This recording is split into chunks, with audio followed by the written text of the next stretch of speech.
Hi, this is Dale Janota with School Board Support Services. I'm going to go over with you probably one of the most comprehensive teacher salary and benefit studies you've ever seen. I'm going to be looking at your county's districts. I'm going to look at overall pay. We're going to look at it with benefits on a per student basis and also on a per diem basis. I think you may find this quite worthy. Okay, first of all, I need to put your schools in, so I'm going to go over here, and this is my entire manual to use my program, is you just go edit, copy, move it over here, paste, and now all the relevant data for each school district is here. Now what I do is I do what I call a 26-year earning power approach to teacher salary schedules. I take a teacher at your BA 30 starting salary, walk him through your structure, defining the value of your plan with one number. I use 26 years because that's the average number of years years of service a teacher has before they initiate their retirement. Now that's a national average. So when I look at early Mart here, I see that their earning power is $2,030,834. They were 34,000 above the county average, 1.7% above average, and countywide they ranked 21st. Now, if you look at Duker Elementary, they don't look too good, but we're going to see a whole different picture a little bit later. Now I'm going to go through this slowly so you can see how your district turned out. I mean, Burton's not settled yet, and they're still well paid. And I don't. There's what I say, 917 schools in this, and you can pick and choose any group you want by just putting the code numbers in there. Because I'm sure when you do this, you're not going to want every district in the county. Normally, people choose districts of their like comparisons, whatever's objective in your mind. I don't tell people how to think. I learned that through 40 years of marriage. Oh, Tulare County office is number one. Surprise, huh? Tulare High School. There we go. So you can see how you look there. Okay, now let's go back up here, and I'm going to go a little bit further and show you everything we have here. Okay, this number right here is I take a look at the BA 30 starting salary. Okay, we can see where early Mart is. They're 13 above, 2.5% above, and they ranked 18th. Then I look at the biggest number with the BA 45. Now I picked that number because nationally that tends to be the highest an individual can go without a master's degree. Not true in California, but nationally that tends to be the mark. But it's so it's still a nice benchmark to look at. So you can see where early Mart is there. Okay, and then I do the top salary on the schedule. Now when I say top salary, I look at the salary schedule plus the masters. I do not put the PhD in. And if you have what I call a death schedule, where you got 35, 40 steps on it, I just stop it at step 26 and footnote it accordingly.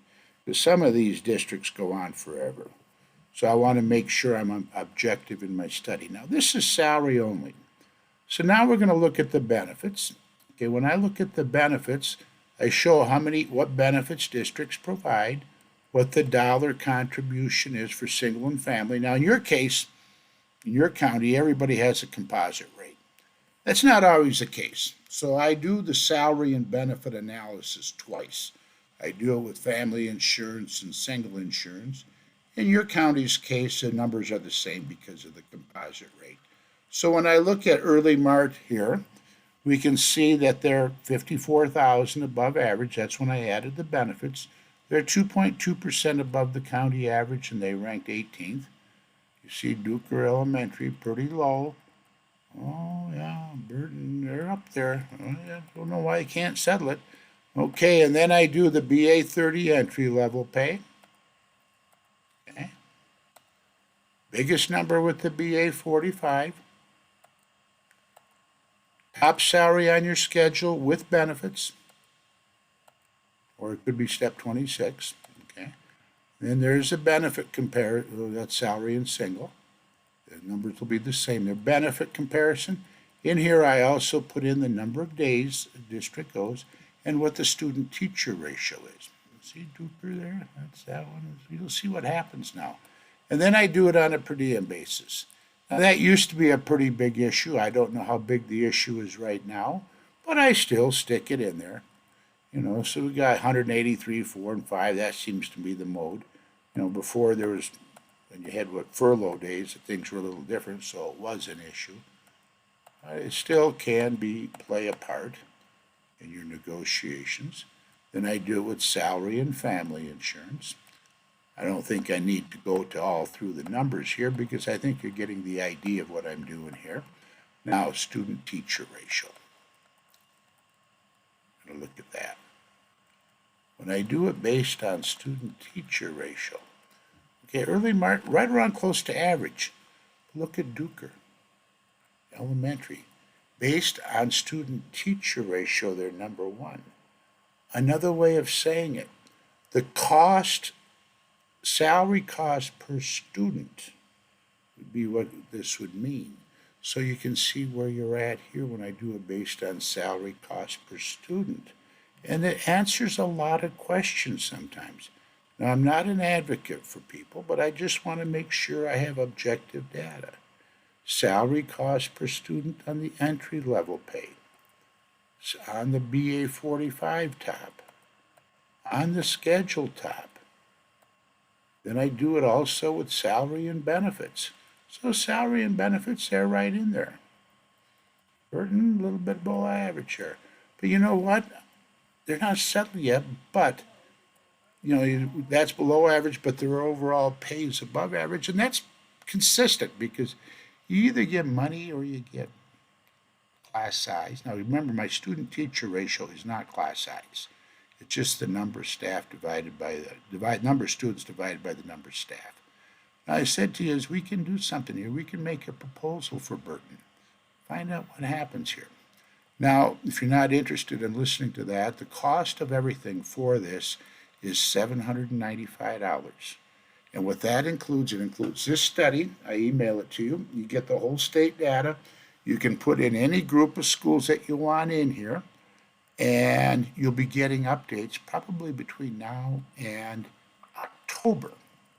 As districts, there's still 270 schools in California that are still under an old salary schedule. Okay, now let's say Burton wants to make a proposal. So I'm going to, instead of looking at, I'm going to put their number in there. See, once I put their number in there, now I can play with their district. Okay, so let's say they want to give a 2.5% raise and to see what happens in this analysis. 2.5. You can put, I got this here. I better put it here. Beauty about this thing is if you screw it up, you can't. So I say it's superintendent proof. Let's say they want to put $1,500 cap on their benefits. I'm not advocating this. I'm just showing you what happens here. And so when I do this, okay, your proposal is analyzed with the districts that you chose. Now this one, it's the whole county. So you can see now here's what happens to their earning power. If they put 2.5% on the base, that does it there. I put 2.5% on your schedule. If your longevities or career increments, or sometimes I just call them idiot steps, if they're flat dollars, they keep them flat dollars. Okay, so you can see how that proposal compares at all points. And then just to be cute, you'll see the benefits over here. That's going to change to $1,500. It's computed based on what you're proposing. And then I'm checking out a proposal.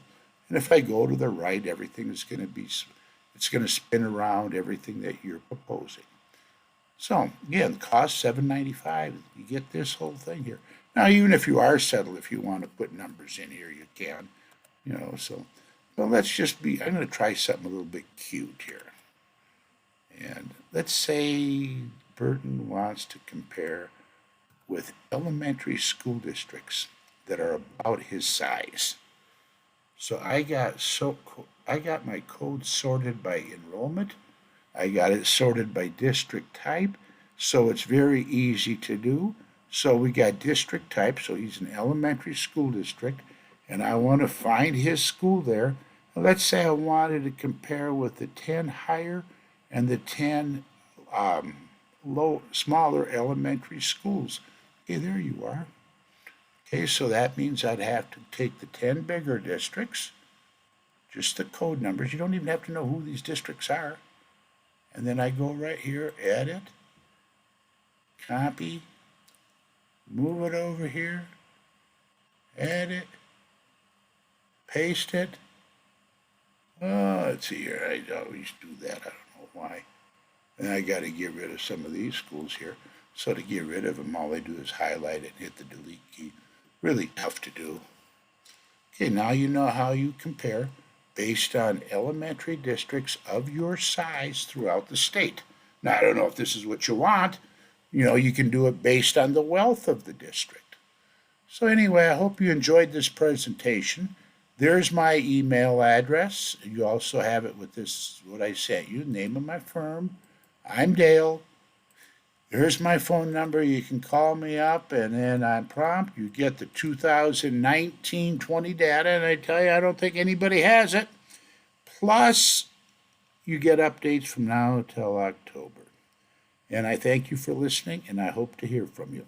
And thank you much. Now I got to figure, there we go. I got to get